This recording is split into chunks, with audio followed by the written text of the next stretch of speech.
However, I want to and I want to talk about video games at a very basic level to explore where productive activities have their most potential in video games and what this potential might be for the future in terms of learning, and then get back to why it would be a good idea to have kids, not by kids I mean kids from 5 to through college, designing video games.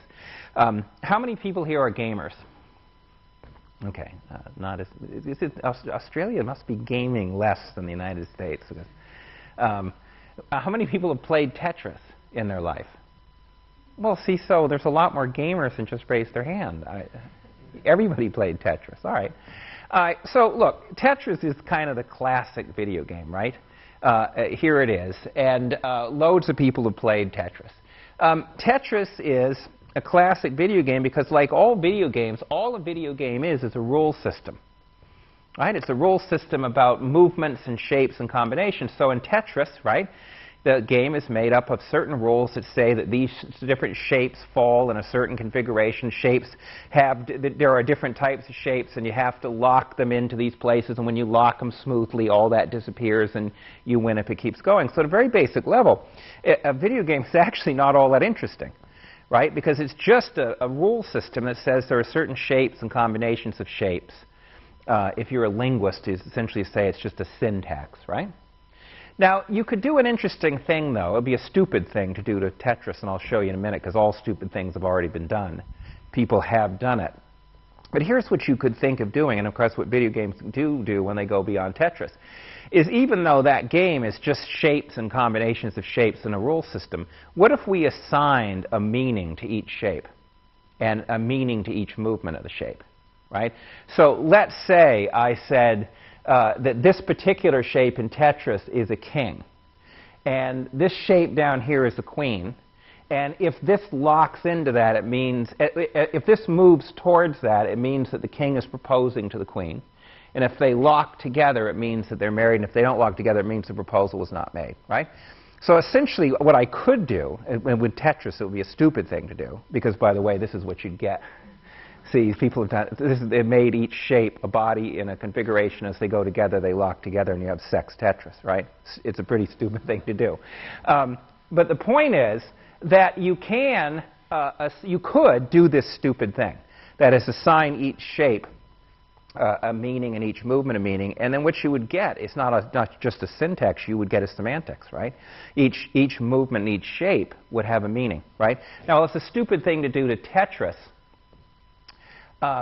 because of that thing. What you were really doing in doing this, if you did this to a game, and we're going to see in a minute with Castlevania, of course most games do this, is you make each shape and each movement have a meaning in what I will call a story element, right? You assign each shape to be an actor or a state or an event, and then when the player moves them and puts them together, a story unfolds, right? So story elements are things like kings and queens. I just showed you that for Tetris. Actions would be things like proposing a marriage. States would be getting married. Event would be like a marriage.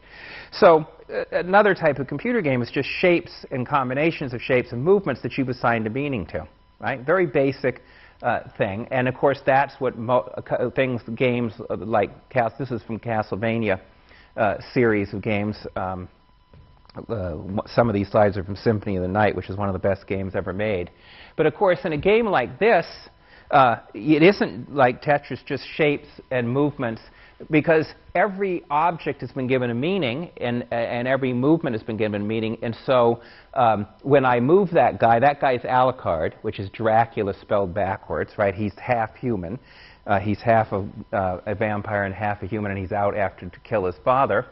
And so, in fact, in the very basic thing, now this is a set of movements, a set of objects, but every time the player moves one or does anything, it has a particular story element. It is an Alucard kills something, or jumps over something, or does something. So, think about it. What we've done now is we've generated kind of a story grammar, right? Now, this is very basic, but think about it, how powerful this is. It means, actually, that this becomes kind of a form of writing.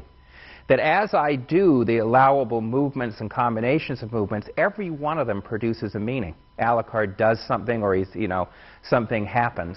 So it's like grammar for language. Well, how does the grammar in language work? Well, here's English grammar, right?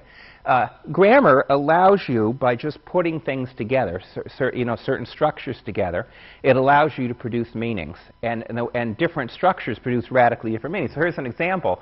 Microsoft's operating system is loaded with bugs. Means something quite different than Microsoft loaded its operating system with bugs. Right? And the difference comes about because grammar allows different combinations to have quite different meanings. So when we realize that in games like this we're taking shapes and movements, a rule system, and assigning each a meaning, we're allowing the player to construct a grammar and to construct meanings of a certain sort. So then the question becomes, what are the potential meanings we could have players construct? What can they do? And that's what I want to go on to talk now.